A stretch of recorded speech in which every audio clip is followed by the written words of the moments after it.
Vamos lá, 1 Reis, capítulo 13, tá?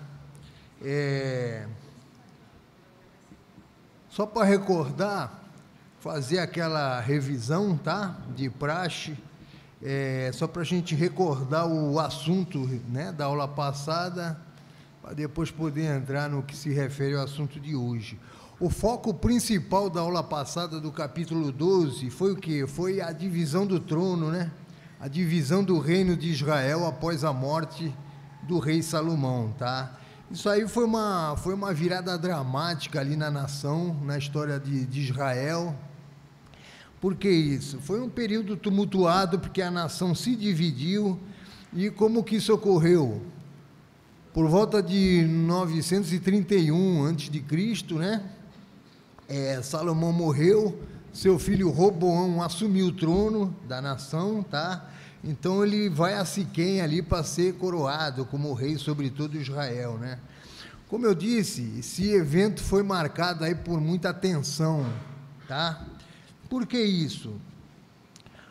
Porque um outro personagem entra ali na história, que é quem? Jeroboão, né? Jeroboão, um homem ali da tribo de Efraim. Como o Adalto falou, ele era encarregado, tomava conta dos servos ali da tribo de Judá, de José, tá? E esse homem tinha servido a Salomão, né, ao rei ali, e só que ele teve problemas ali de convivência, né, com o rei, e com isso aí ele fugiu para o Egito, tá? Fugiu para o Egito. Só que após a morte de Salomão, ele retorna. Ele não só retorna, mas ele também liderou ali uma delegação de israelitas. E qual era esse propósito? O objetivo era pedir a Roboão, filho de Salomão que estava no poder, que ele diminuísse ali, que ele aliviasse aqueles tributos, né, impostos pelo seu pai, pelo rei Salomão. Então, Roboão pede 3 dias para refletir ali sobre o assunto, e o que ele faz? Em seguida ele consulta a opinião de 2 grupos distintos de pessoas, né? Primeiro ele consulta ali os anciãos que serviram seus pais, tá? E estes aí aconselham uma abordagem ali suave e serena ao povo. Depois ele vai e consulta um grupo de jovens, não é verdade? Amigos seus. E esses aí têm uma opinião inversa, né? Então lhe sugerem uma resposta dura, uma resposta autoritária ali ao povo, tá? E o Roboão, por sua vez, ele faz o que? Ele resolve seguir ali o conselho dos jovens, rejeitando dessa forma ali a sabedoria, né, dos anciãos, tá? Então, ele declara que no seu reinado o negócio ficaria mais estreito, né? Seria bem mais duro, tá, do que no tempo do seu pai. Então, resumindo, essa decisão levou ali à quebra, à divisão do reino da nação de Israel, tá? Então, a princípio, os israelitas excluem ali o reino de Judá, rejeitando o Roboão como seu rei, né? E escolhem Jeroboão para liderar a nação, tá? Com isso, Israel é dividida em 2 reinos, Reino do Norte e Reino do Sul. Reino do Sul era composto pelas tribos de Judá e Benjamim, tinham como rei Roboão, o filho ali de Salomão, sua capital era Jerusalém. Reino do Norte, seu rei era Jeroboão, passou a ser Jeroboão, a capital, né, foi depois que virou a Samaria, e era composto pelas 10 tribos restantes: Rubem, Simeão, Levi, Issacar, Zebulon, Dan, Naftali, Gad, Aser e José, tá? Então, a princípio, o Roboão, o que ele faz? Ele tenta reprimir essa revolta através da força militar, né? Afinal, estavam dividindo o país ali, né, em 2 reinos, tá? Só que Deus não permite, e ele diz ali, fala através do profeta Senaías, que Judá e Benjamim não deveriam guerrear contra seus irmãos, porque eram irmãos, né, as 12 tribos, filhos de Jacó, cada um representando uma tribo, tá? Então, essa divisão, na verdade, era um ato ali proveniente de Deus, lógico que era da vontade de Deus. Quanto isso, Jeroboão, por sua vez, ele enfrentava um dilema ali político e religioso. Por quê? porque até então o único local de adoração ali definido, né, determinado por Deus, era o templo de Salomão, que Salomão havia construído e ficava situado ali em Jerusalém. Só que o Adalto explicou isso na outra aula, eu estou só reforçando, para evitar que as 10 tribos do Reino do Norte fossem ao sul ali, no templo de Salomão, adorar ao Deus genuíno. Então o que ele faz? Ele constrói 2 santuários piratas, vamos dizer assim, um em Dan, né, ao norte de Israel, e outro em Betel, ao sul, tá? Além disso, ele também introduziu que a adoração a bezerro de ouro, estabeleceu um festival religioso ali, né, imitando ali a festa dos tabernáculos, além de nomear sacerdotes que não eram ali da origem de Levi, tá? Dos levitas. Então, na verdade, essa inovação religiosa, na verdade, era uma grande apostasia, né? Que é o desvio da fé genuína, apostasia. Isso, consequentemente, desviou o povo porque era Jeroboão, era o rei, né? Era uma pessoa influente. Então, resumindo aqui, Jeroboão ele consolidou o seu reino através de toda essa sequência aí de atos idólatras, tá? Marcando ali uma era de desobediência, não é verdade, na história de Israel, e, como eu disse, induzindo também o povo ao erro. Para resumir essas 2 semanas da aula do Adalto, eu peguei aqui só para fechar o provérbio 29:2, que diz: quando os justos florescem, o povo se alegra, quando os ímpios governam, o povo geme. Amém? Então foi só uma repassada para a gente recordar, tá? Isso é só um resumão da aula passada. Então vamos para a aula referente a hoje, 1 Reis, capítulo 13, a princípio eu também vou fazer uma prévia aqui, um resumo, só para a gente ter uma noção da história. Em seguida a gente vai ver versículo por versículo, tá? Esse capítulo 13, ele narra uma passagem bíblica, uma história ali em especial, não é verdade? Que é o encontro entre um profeta anônimo e o rei Jeroboão. É uma história interessante aqui, traz um grande aprendizado para a gente, tá? Então, esse profeta, ele é enviado por Deus com uma mensagem específica ali para o rei Jeroboão, o rei que governava o reino do norte, Israel. Qual seria o teor dessa mensagem, tá? Essa mensagem que esse profeta trazia era a denúncia das práticas idólatras do rei, tá? E também anunciava que a destruição ali daqueles altares pagãos ali estabelecidos pelo rei Jeroboão, tá? Só que o que me chamou mais atenção nesse estudo aqui, de capítulo 13, é a ordem divina proibindo esse profeta, esse homem de Deus, dele comer, beber algo e também de retornar pelo mesmo lugar durante essa sua missão ali em Israel, tá? No entanto, a gente vai ver na sequência da história que um outro homem, também se intitulando como profeta de Deus, ele induz esse homem de Deus a ir contra as ordens divinas. E a gente vai ver aqui que as consequências no final da história vai ser bem trágico, né, para a vida dele, tá? Então, isso aqui, na verdade, como eu disse, esse estudo é uma advertência ali, as consequências da desobediência a Deus, tá? Então, um resumão do versículo 1 ao 10 fala sobre esse profeta anônimo e, literalmente, essa mensagem que ele traz ao rei Jeroboão.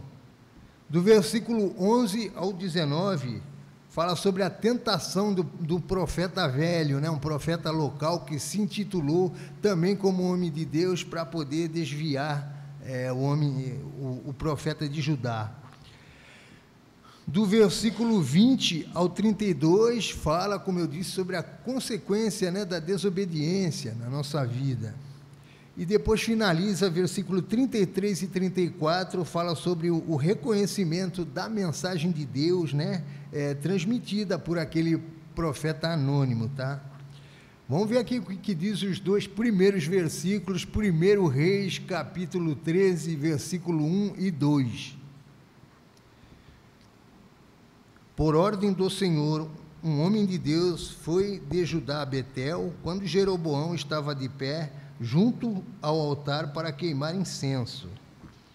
ele clamou contra o altar, segundo a ordem do Senhor. Ó altar, assim diz o Senhor, um filho nascerá na família de Davi, e se chamará Josias.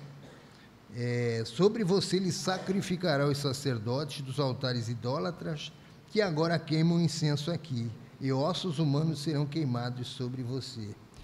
Como eu acabei de dizer, né, na aula passada ali, o reino tinha acabado de ser dividido, o povo levantou Jeroboão como rei sobre as 10 tribos do norte, né? Então, preocupado com o seu reino ali, Jeroboão comete uma série de atos ali, de práticas que levam, enfim, o povo a pecar, tá? Quando ele constrói ali santuários sem a permissão de Deus, né? Como vimos, ele promoveu ali no país a idolatria, de uma forma ali descarada, induzindo o povo, como eu disse, a adorar bezerro de ouro, né? Também nomeando a quem ele bem entendia como na função sacerdotal, né? Enfim, o reino estava numa total apostasia, tá?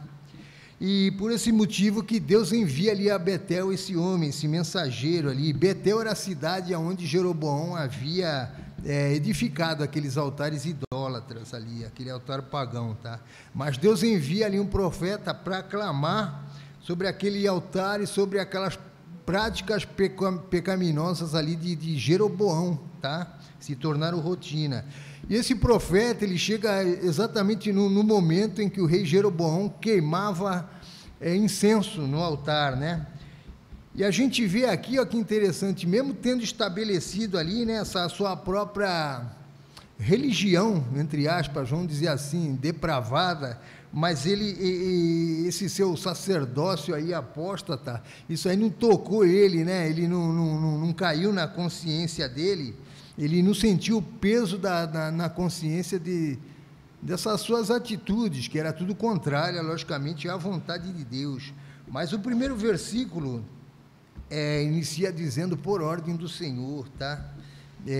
Quando Deus envia esse profeta.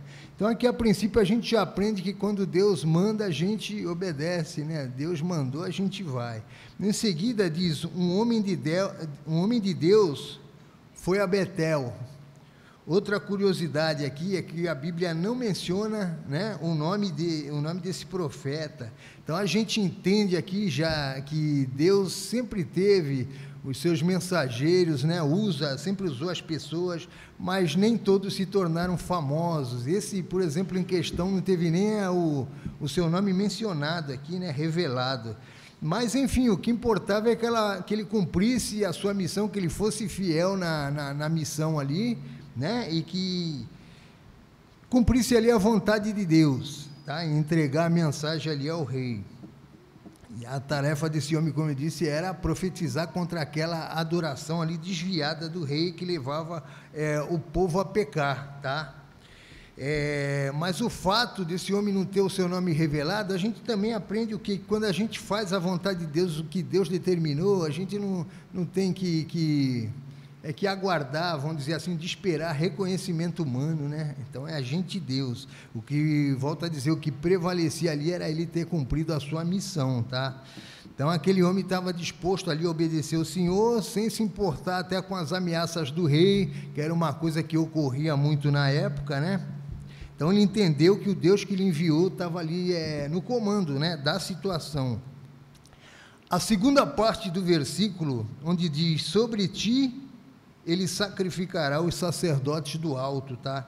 Essa profecia, ela teve cumprimento durante o reinado ali de Josias, tá? Segundo Reis, a gente vai ver mais para frente, 23:15 diz que Josias queima ossos humanos ali sobre o altar. Então, após ter sido contaminado esse local altar, logicamente ficou impróprio ali para ser usado, né, como um local sagrado. Estou falando isso só para explicar que se cumpriu, né, o que foi profetizado, tá?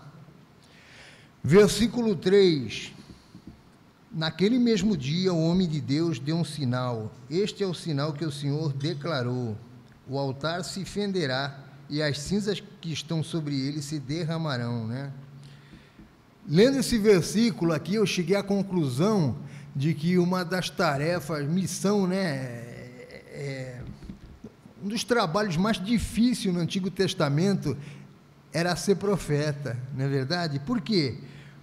Ele trazia uma mensagem enviada ali diretamente por Deus, né? E mesmo assim não tinha credibilidade. A gente vê isso aí através da história. Na maioria das vezes essa mensagem, a gente vê através da Bíblia, era rejeitada pelos seus ouvintes, não é verdade? Isso aí quando o profeta não era morto, tá? Então, até a gente vê que nos dias de hoje não mudou muito, né? A palavra de Deus, ela não é aceita ali no mundo, tá? Mas no início do versículo diz: este é o sinal que o Senhor declarou, né? Então a palavra sinal aqui ela indica algo incomum, miraculoso, não é verdade? É algo da intervenção divina para provar ali a veracidade da profecia que aquele homem de Deus trazia, né? É algo ali sobrenatural para provar ali as palavras dele, tá? Vamos ver o que ocorreu. Versículo 4 e 5. Quando o rei Jeroboão ouviu que o homem de Deus proclamava contra o altar de Betel, apontou para ele e ordenou: prendam-no. Mas o braço que ele tinha estendido ficou paralisado e não voltava ao normal. Além disso, o altar se fendeu e as suas cinzas se derramaram, conforme o sinal dado pelo homem de Deus por ordem do Senhor, né? Então, após o profeta chegar ali, cumprir sua missão, né? Apontando ali os erros do rei, a gente vê aqui, logicamente, o rei ele não se agradou, né? Se enfureceu, não aceitou a repreensão divina trazida pelo aquele profeta, o homem de Deus, né? Então ele ordena ali de imediato a prisão daquele homem. Só que ao estender a mão ali indicando a prisão do profeta, sua mão se enrijeceu, se atrofiou ali imediatamente, seu braço ficou paralisado. A palavra diz que o altar se fendeu, né? Rachou de cima a baixo, ficou destruído. E volta a dizer, tudo isso ocorreu para evidenciar a veracidade da mensagem que aquele homem de Deus trazia, tá? E que havia sido rejeitada ali pelo rei. Então, como eu disse, aqui mais uma vez a gente vê que isso sempre foi dessa forma, desde da antiguidade. A palavra de Deus, ela, né, sempre foi rejeitado, e sempre sofreu quem fala ali a verdade, a palavra de Deus, né, é sempre atacado por quem está no mundo. Mas é dessa forma mesmo. Vamos ver o que ocorre na sequência. Então o rei disse ao homem de Deus: interceda junto ao Senhor, o seu Deus, e ore por mim, para que meu braço se recupere. O homem de Deus intercedeu junto ao Senhor, e o braço do rei recuperou-se e voltou ao normal, né? Outra curiosidade aqui, a gente vê, nesse trecho aqui, a gente vê que o rei Jeroboão estava tão distante de Deus, que ele diz: interceda junto ao Senhor, o teu Deus, né? Isso aqui indica que Jeroboão, acho que já há muito tempo não estava servindo, né, ao Deus genuíno, ao Deus vivo. Então o rei ele pede de imediato ali ajuda ao profeta, e por misericórdia do Senhor, por misericórdia de Deus, o profeta é usado por Deus ali para curar, para restaurar a mão do rei, tá? E ele fez dessa forma, não cabia ali também ao profeta, homem de Deus, julgar, não é verdade? A palavra nos orienta a fazer isso. Mateus 5,44 diz: amem os seus inimigos e orem pelos que vos perseguem, né? Então isso só cumpriu o que Deus determinou, tá? O profeta só acatou ali a ordem divina. Só que outro fato interessante, o rei clamou por misericórdia, só que na verdade ele não se converteu, não se arrependeu, porque o altar rachado, a sua mão atrofiada, depois curada, né, de uma forma milagrosa, tudo isso não foi suficiente para mover o coração do rei ali, né, de modo para ele parar e pensar, não é verdade? Ele pediu, teve a sua mão curada, mas talvez se ele tivesse pedido restauração, né, no seu coração ali, quem sabe toda a nação se voltaria ali para Deus, né? Talvez tivesse ocorrido ali uma grande reforma, né? Se resolvesse converter ali do mau caminho. Mas, como eu disse, tudo isso aí tinha um propósito, isso aí já era proveniente de Deus, Deus já tinha um plano, né? Versículo 7, o rei disse ao homem de Deus: venha à minha casa e coma algo, eu o recompensarei. Então, após ter o seu braço ali restaurado, de uma forma milagrosa, o rei lhe convida esse profeta aí para uma refeição na sua casa, mas é recusada essa oferta de imediato. O homem de Deus, aqui a gente vê que ele não queria a paz com quem não tinha compromisso com a palavra de Deus, né? Então a gente aprende aqui o que é uma coisa importante: a gente a todo custo deve sempre o que? Defender a verdade, tá? Estou falando de nós como igreja, tá? Até mesmo quando ela quebra a unidade, eu não vou dizer assim, porque não quebra, né? Na verdade, quando alguém se afasta é porque, na verdade, não faz mais parte, né? Até porque não existem duas verdades, então é tudo um corpo só, né? Então, a gente não pode, o que eu quero dizer, não pode ter comunhão aqui com quem desafia a palavra de Deus, e é isso que a gente vai ver nos próximos versículos. Do 8 ao 10, mas o homem de Deus respondeu ao rei: mesmo que me desse a metade dos seus bens, eu não iria com você, nem comeria nem beberia nada neste lugar, pois recebi estas ordens pela palavra do Senhor: não coma pão, nem beba água, nem volte pelo mesmo caminho por onde veio. Por isso, quando voltou, não foi pelo caminho pelo qual tinha vindo a Betel, né? Então, a gente vê que esse homem de Deus, profeta, não aceitou ali a oferta do rei, não almoçou, não comeu na casa dele. A palavra diz que ele retornou por um outro caminho, né? Então ele cumpriu assim e rejeitou a proposta de Jeroboão, até porque se ele aceitasse, ele estaria em concordância com tudo que estava errado, né? Naquele local ali, né? Então ele estaria aprovando as práticas erradas, toda aquela política errada do rei Jeroboão, tá? Estaria concordando, enfim, com as suas atitudes, tá? Outra coisa aqui também, o fato do rei ter a sua mão restaurada ali de uma forma miraculosa ali por esse homem de Deus, não significa que Deus aceitaria aquela adoração ali, né, verdade, depravada do rei, né? Tem tudo isso também, porque a proibição de comer ou de beber algo naquele lugar e de retornar pelo mesmo caminho, só mostrava ali a seriedade do compromisso, daquele compromisso, né, que o homem de Deus ia levar aquela mensagem, né? Era um compromisso entre ele e Deus, tá? A gente sabe que no Antigo Testamento o profeta era a boca de Deus, né? Decidia ali guerras, enfim, era usado para transmitir mensagem ali aos grandes líderes, né? Os próprios reis, como é o caso aqui em questão. Então essa passagem, volta a dizer, destaca ali a importância da obediência à palavra de Deus, mostra a gravidade, né, da idolatria, né, do afastamento de Deus, e mostra também como Deus usou homens ali para confrontar vários líderes que se desviaram, né, do caminho correto, e com isso, como eu disse, arrastaram multidões pela sua influência, eram reis, né, grandes líderes, tá? Aqui a gente aprende sobre a importância, volto a dizer, de seguir a vontade de Deus, independente das circunstâncias, independentes de pressões externas. Por quê? Como eu disse, sempre existiu essa rejeição, né, à palavra de Deus, às ordens divinas aí.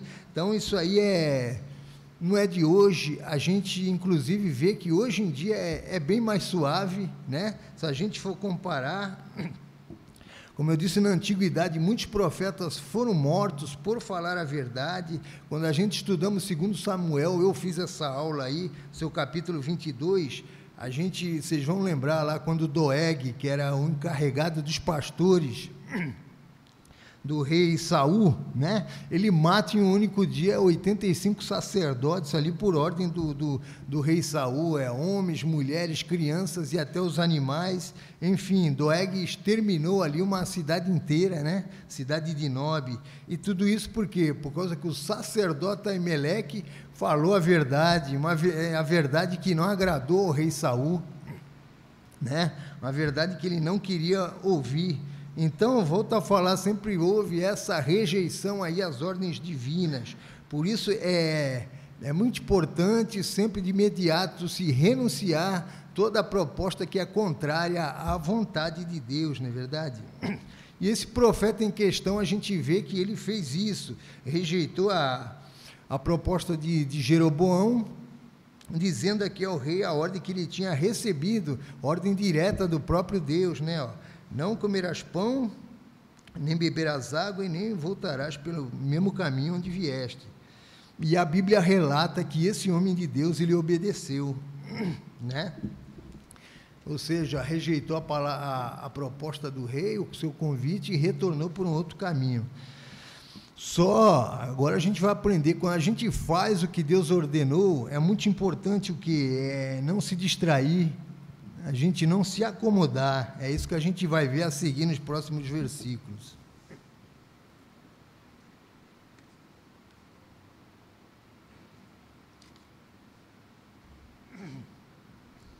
Do 11 ao 14. Ora, havia um certo profeta já idoso morando em Betel. Seus filhos lhe contaram tudo, o que o homem de Deus havia feito naquele dia e também o que ele dissera ao rei.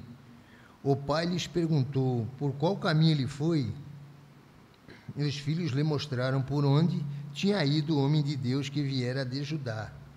Então disse aos filhos: selem o jumento para mim, e depois de selarem o jumento, ele montou e cavalgou à procura do homem de Deus, até que o encontrou sentado embaixo da grande árvore. Ele perguntou: você é o homem de Deus que veio de Judá? Sou, respondeu.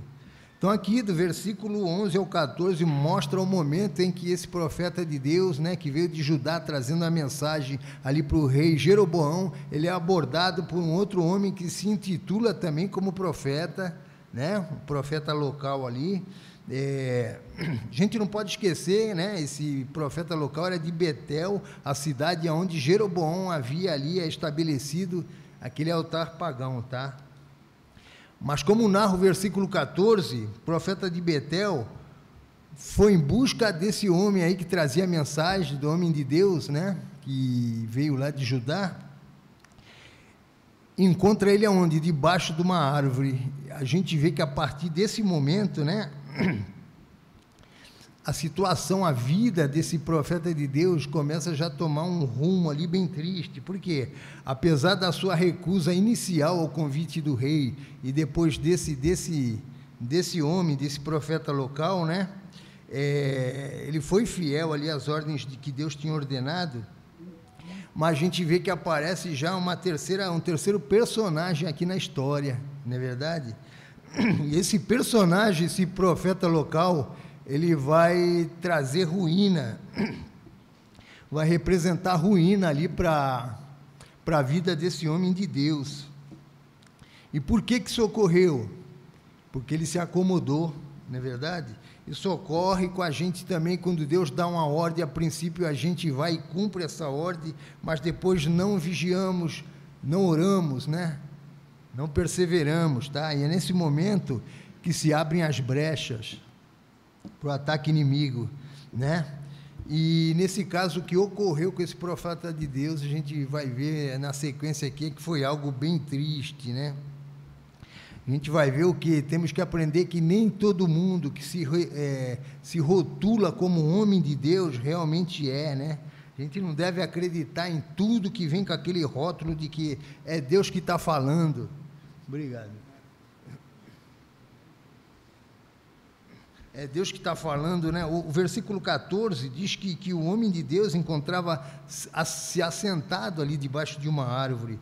E o servo do Senhor, muitas vezes ele se encontra ali nessa posição, sentado, cansado, e depois disso vem o quê? Vem o comodismo, não é verdade? E com o comodismo, para vir a fraqueza espiritual, é um pulo, é só mais um passo, né?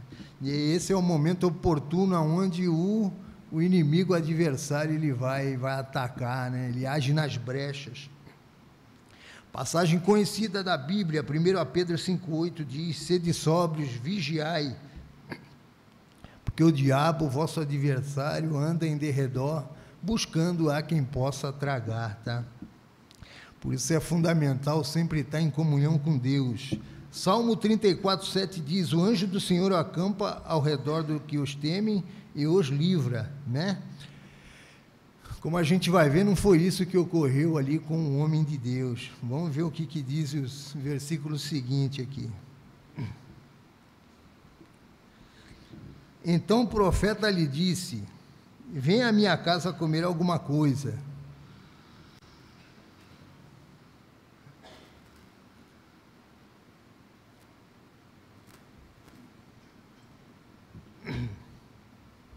O homem de Deus disse: não posso ir com você, nem posso comer pão ou beber água neste local.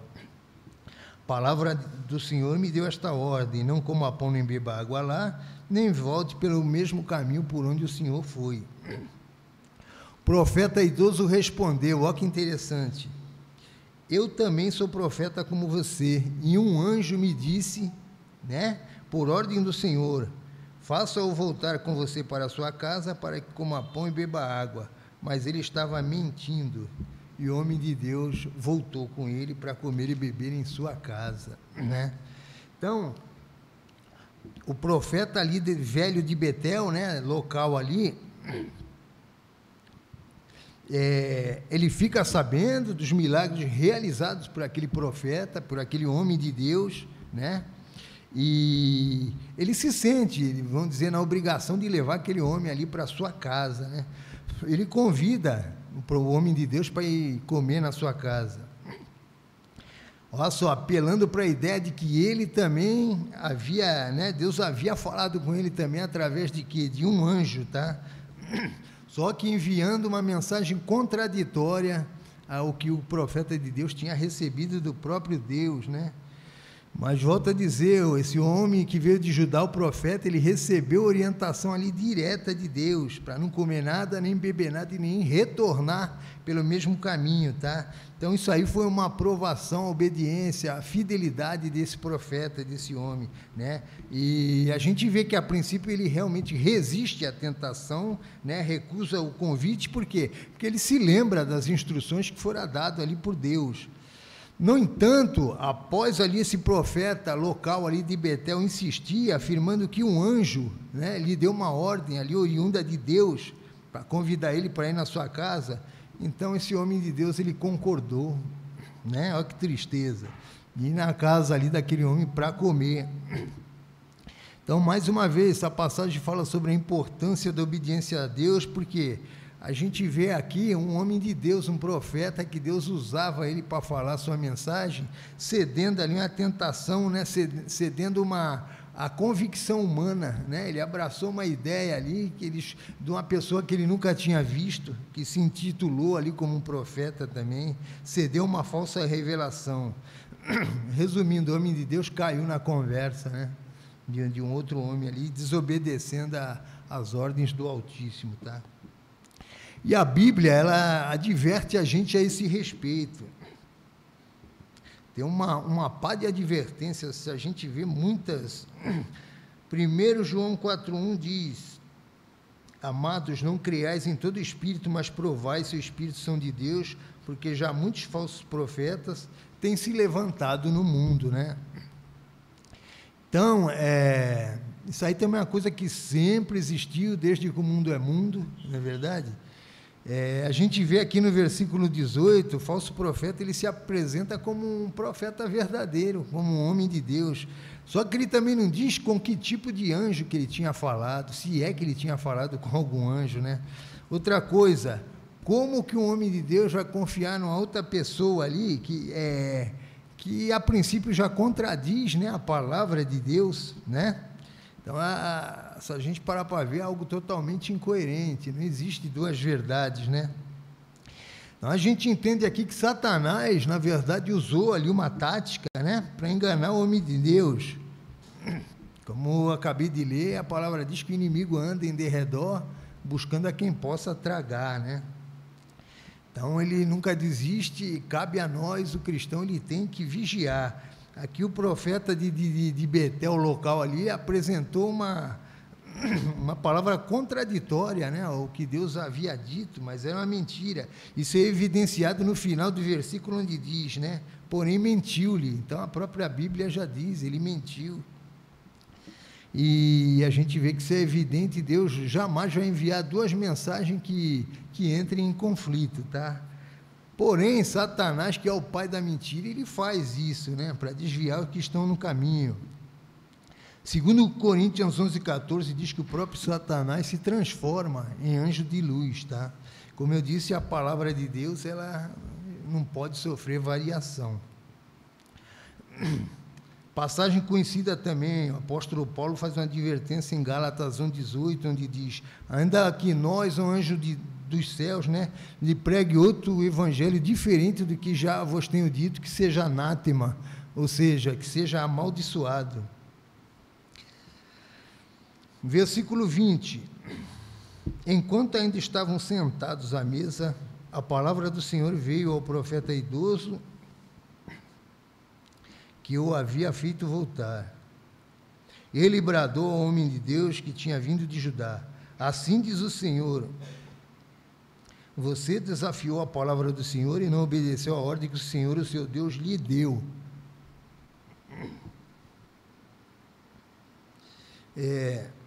22, você voltou e comeu pão e bebeu água no lugar onde lhe falou que não comesse nem bebesse. Por isso, seu corpo não será sepultado no túmulo dos seus antepassados, né? Então, a gente vê, após esse homem de Deus ter feito tudo que não deveria, né? Se desviou do caminho, comeu na casa de quem não devia, né? Ou seja, foi direto contra as ordens divinas, né? Infelizmente, ao fazer isso, o que ocorreu? Ele se encontrou ali, se colocou no território do inimigo, e quando ele fez isso, aí Deus já não pôde mais, né, fazer nada. A partir desse momento, Deus não podia mais estar com ele por causa da desobediência, né?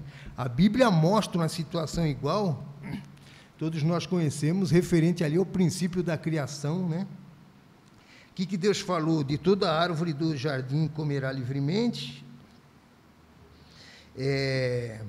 mas da árvore do conhecimento do bem e do mal, dessa não comerá, porque o dia que comer, na verdade, certamente morrerás.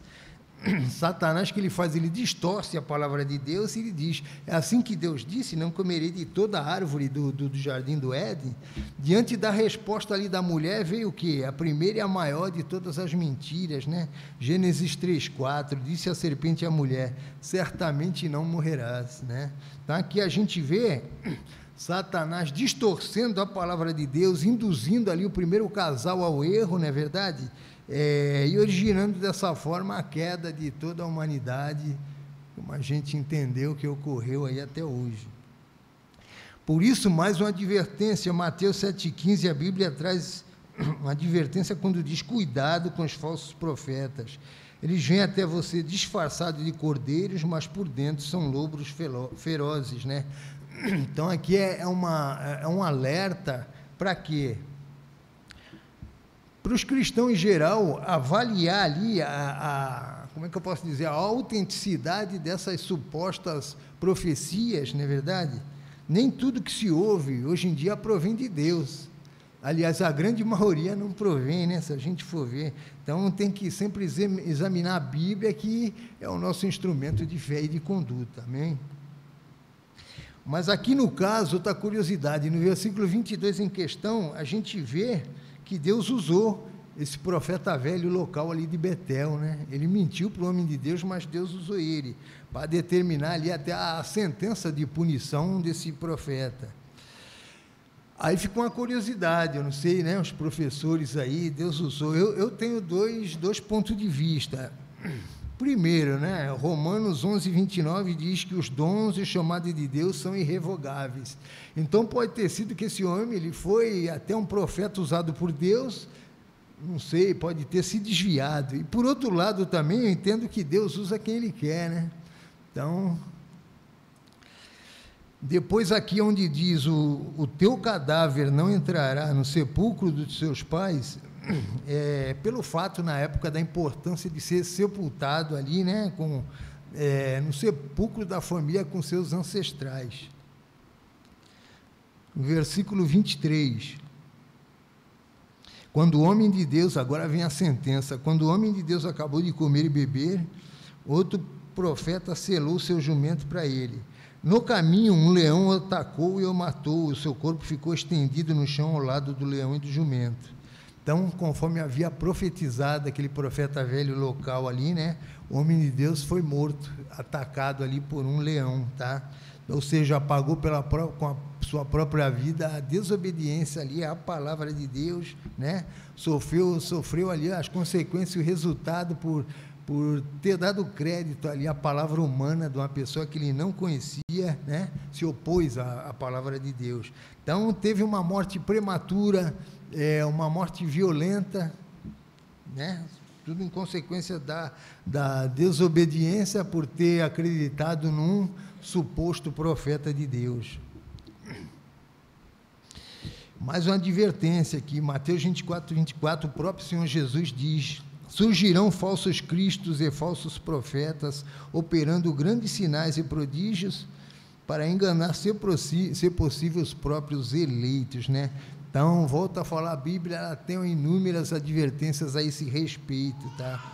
Então, a sentença de Deus, a gente vê que no caso desse profeta aí, homem de Deus, ela foi exercida ali de imediato, né? Rapidamente, tá? Ali, infelizmente, terminou a vida, terminou a carreira ali, né? O ministério do homem de Deus, por não ter sido fiel. Olha que interessante, quando eu estava vendo isso, preparando, me veio na cabeça aqui, né, fazer uma analogia desse profeta de Judá com o profeta Daniel. A gente vê que o desfecho da história foi totalmente inverso, diferente, não é verdade? Esse profeta em questão foi morto por um leão por não ter obedecido à vontade de Deus. E Daniel, por sua vez, por ter sido fiel, foi lançado à cova e não foi devorado, né, pelos leões, né? Outra coisa que eu prestei atenção, aqui, essa passagem, se a gente for ver humanamente falando, a gente pode achar até que foi meio duro, né? Foi meio severa a punição desse homem de Deus. Por quê? Porque ele foi enganado por um outro homem ali, caiu na armadilha de um falso profeta. Só que a gente tem que entender o quê? Que esse homem, esse profeta de Judá, ele recebeu ordens ali direta, né, de Deus. Então, é algo bem, isso aí, ele não deveria ter duvidado da palavra de Deus, né? Como eu já disse, a mesma desobediência que levou lá nossos primeiros pais, Adão e Eva, a levar seus descendentes à perdição. Então, é muito grave a questão da desobediência. Versículo 25 ao 28. Algumas pessoas que passaram viram o cadáver estendido ali, com o leão ao lado, e foram dar a notícia na cidade onde o profeta idoso vigia. Quando outro profeta soube disso, exclamou: é o homem de Deus que desafiou a palavra do Senhor. O Senhor o entregou ao leão, que o feriu e o matou, conforme a palavra do Senhor o tinha advertido. O profeta disse aos seus filhos: selem um jumento para mim, e eles o fizeram. Ele foi e encontrou o cadáver caído no caminho, com o jumento e o leão ao seu lado. O leão não tinha comido o corpo nem ferido o jumento, né? Então, aqui diz que quando o povo ali, local de Betel, passava, ficou impressionado ao ver o leão ali parado ao lado do corpo do homem morto, né, do cadáver, que ele havia matado, porém sem comer, né? Ele não devorou ali nem o homem nem o jumento, não atacou. Então o povo percebeu que era algo ali, não foi uma morte comum, mas que foi sim uma sentença ali divina, né? Porque a maneira como o leão se portou ali, né? Não matou nem um homem, matou o homem, mas não devorou o homem e nem um jumento, né? Então isso não foi por causa de fome, o leão não estava com fome, não foi também um instinto animal ali, mas ele matou por ordem de Deus. Aquilo ali era um recado de Deus, né, ao povo. Versículo 29, o profeta apanhou o corpo do homem de Deus, colocou sobre o jumento e o levou de volta para Betel, a fim de chorar por ele e sepultá-lo. Ele o pôs no seu próprio túmulo e lamentaram por ele, exclamando: Ah, meu irmão! Depois de sepultá-lo, disse aos seus filhos: Quando eu morrer, enterrem-me no túmulo onde está sepultado o homem de Deus, e põe os meus ossos junto com os ossos dele. 32. Pois a mensagem que declarou por ordem do Senhor contra o altar de Betel e contra todos os altares idólatras das cidades de Samaria, certamente se cumprirá, tá? Então, esse profeta local ali, o profeta velho, ao ouvir a notícia ali da morte desse homem de Deus, do profeta de Judá, né, ele fica profundamente perturbado. Ele vai ali, né, vai resgatar ali, recuperar seu corpo, demonstrando um grande remorso. Ele pede para colocar ali no sepulcro dele, né, da família ali, e ele reconhece a veracidade das palavras daquele homem de Deus ali, né. No seu arrependimento, ele pede também para quando ele morresse, que seus filhos colocassem ele ali no mesmo túmulo e seus ossos junto com os ossos desse profeta ali de Judá. Ele reconheceu que aquele homem veio de longe, morreu praticamente no exílio, não é verdade? Então, volto a dizer, a lição que a gente aprende aqui: valorizar a palavra de Deus. Devemos buscar a unidade, né, com os que submetem as escrituras sagradas. Todos nós somos membros de um só corpo, tá? Então, mesmo que isso venha a custar um alto preço, porque a gente paga um preço por ser cristão, não é verdade?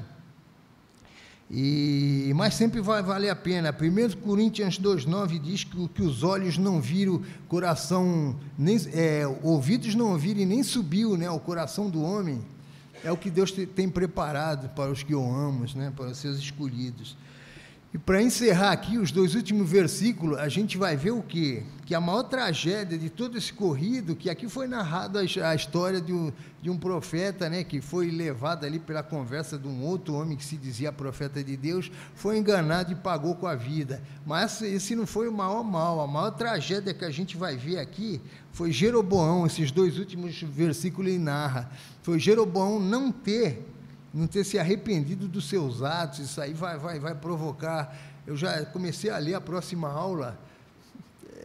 A consequência muito grave no reinado vai ser uma mudança terrível de reis, e a próxima aula aí vão ver. Mas vamos ver aqui para fechar esses 2 últimos versículos, 33 e 34.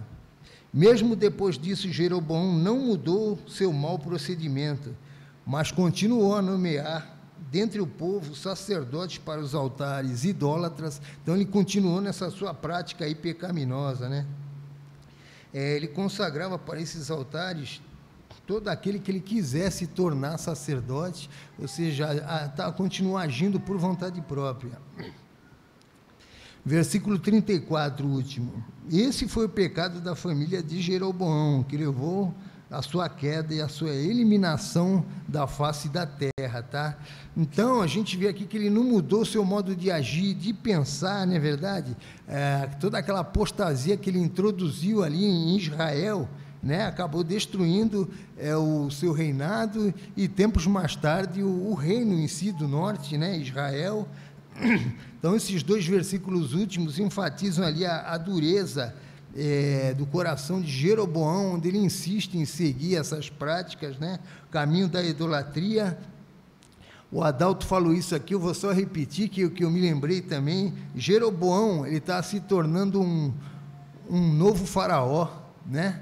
Porque se a gente comparar aqui, ele viu os sinais ali que foram dados, o altar se fendeu de cima a baixo, ficou destruído, ele teve a sua mão ali atrofiada. O profeta, o homem de Deus, orou, a sua mão foi restaurada, né? Mas mesmo assim ele não se arrependeu, ele continuou endurecendo seu coração ali contra Deus, né? Mas, volto a falar, o estudo de hoje fala basicamente sobre ouvir e obedecer às ordens de Deus. Aqui a Bíblia narra uma história antiga lá no Novo Testamento, né? Na nação de Israel, onde fala aí sobre a obediência às ordens de Deus, sobre a tentação do mundo, né? E que a gente tira aqui como lição, assim como esse homem, esse profeta de Judá, ele foi, né, lá para o Reino do Norte, para Israel, para transmitir uma mensagem ali do próprio Deus, nós também somos chamados para quê? Para transmitir a mensagem da salvação, né, ao mundo. E mesmo diante, isso é importante entender, de supostas influências espirituais, como eu disse, devemos sempre permanecer firme, como disse o Joaquim, né? Rejeitar tudo aí o que, o que vem do mundo, que não tiver em conformidade com a palavra de Deus, amém? Que Deus abençoe a todos.